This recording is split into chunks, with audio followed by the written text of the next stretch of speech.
എല്ലാ വിദ്യാർത്ഥികൾക്കും പുതിയൊരു വീഡിയോയിലേക്ക് സ്വാഗതം. ഈ വർഷത്തെ കേരള എഞ്ചിനീയറിംഗ് ഫാർമസി പ്രവേശനത്തിനായിട്ടുള്ള ആദ്യ അലോട്ട്മെന്റ് പ്രസിദ്ധീകരിച്ചു. അലോട്ട്മെന്റ് ലഭിച്ച വിദ്യാർത്ഥികൾ ഫീ പേയ്മെന്റ് ചെയ്ത്, അതായത് പ്രവേശന പരീക്ഷാ കമ്മീഷണറുടെ പേരിൽ അടക്കേണ്ട നിശ്ചിത ഫീസ് നിങ്ങളുടെ അലോട്ട്മെന്റ് മെമ്മോയിൽ രേഖപ്പെടുത്തിയിട്ടുണ്ട്. അത് ഓൺലൈനായിട്ടോ അല്ലെങ്കിൽ ഹെഡ് പോസ്റ്റ് ഓഫീസുകൾ മുഖേന അടച്ച് ആ ഒരു സീറ്റ് കൺഫേം ചെയ്യാവുന്നതാണ്.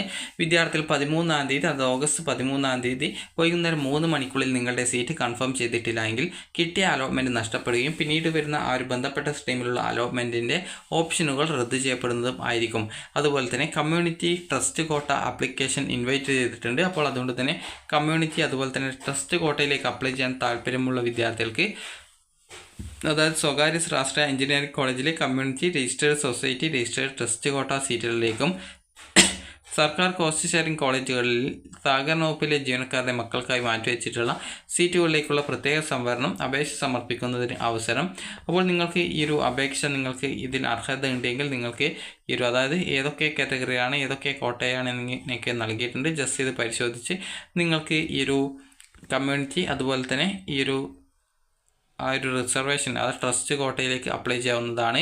ഇനി മെഡിക്കൽ ആൻഡ് മെഡിക്കൽ അലൈഡ് കോഴ്സസിലേക്ക് ലാസ്റ്റ് ചാൻസ്, അതായത് NRI ഡോക്യുമെൻ്റ്, ഫോട്ടോ, നാറ്റിവിറ്റി അതുപോലെ തന്നെ നിങ്ങളുടെ നാഷണാലിറ്റി എന്നിങ്ങനെയൊക്കെയുള്ള തെളിയിക്കുന്നതിന് ആവശ്യമായിട്ടുള്ള, അതായത് ആ ഒരു ഡീറ്റെയിൽസൊക്കെ കൃത്യമായിട്ട് പരിശോധിക്കുന്നതിനായിട്ട് നിങ്ങൾക്ക് ഈ ഒരു അവസരം.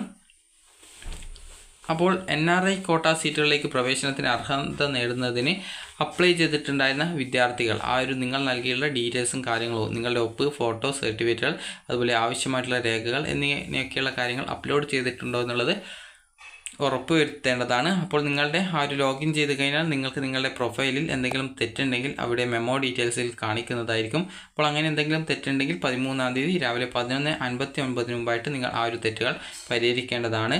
അതുപോലെ തന്നെ വിദ്യാർത്ഥികൾക്ക് ആർക്കിടെക്ചർ കോഴ്സിലേക്കുള്ള പ്രൊഫഷണൽ ലിസ്റ്റ്, റാങ്ക് ലിസ്റ്റ് പ്രസിദ്ധീകരിച്ചിട്ടുണ്ട്. അപ്പോൾ ഈ ഒരു ലിസ്റ്റ് ജസ്റ്റ് നിങ്ങൾക്ക് വേണമെങ്കിൽ പരിശോധിക്കാം. അപ്പോൾ ഈ ഒരു ആർക്കിടെക്ചർ കോഴ്സിലേക്ക് അപ്ലൈ ചെയ്ത വിദ്യാർത്ഥികൾ ഈ ഒരു നേറ്റിവിറ്റി, നാഷണാലിറ്റി, ഫോട്ടോ, ഒപ്പ് അതുപോലെ തന്നെ 10ാം class certificate, mark sheet, NATA score എന്നിവയിലെ അപാകതകൾ കാരണം ആർക്കിടെക്ചർ റാങ്ക് ലിസ്റ്റിൽ ഉൾപ്പെട്ടിട്ടുള്ള ഏതാനും വിദ്യാർത്ഥികളുടെ ഫലം തടഞ്ഞു വെച്ചിട്ടുണ്ട്.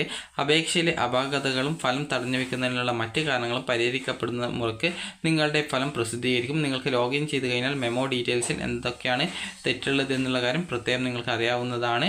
അപ്പോൾ ആ ഒരു തെറ്റുകൾ എന്താണെന്നുള്ളത് മനസ്സിലാക്കി അത് തിരുത്തേണ്ടതാണ്. അപ്പോൾ ഈ ഒരു താൽക്കാലിക റാങ്ക് ലിസ്റ്റുമായി ബന്ധപ്പെട്ട് എന്തെങ്കിലും പരാതികൾ ഉണ്ടെങ്കിൽ നിങ്ങൾക്ക് ഇന്ന് വൈകുന്നേരം, ഇന്നല്ല അതായത് നാളെ, അതായത് 11/8/2024 വൈകുന്നേരം 5 മണിക്ക് മുമ്പായിട്ട് നിങ്ങളുടെ പരാതികൾ അറിയിക്കേണ്ടതാണ്. അപ്പോൾ വിദ്യാർത്ഥികൾക്ക് ഈ ഒരു വീഡിയോ ഉപകാരപ്രദമായിട്ടുണ്ടെങ്കിൽ ലൈക്ക് ചെയ്യുക, ഷെയർ ചെയ്യുക. Thank you for watching.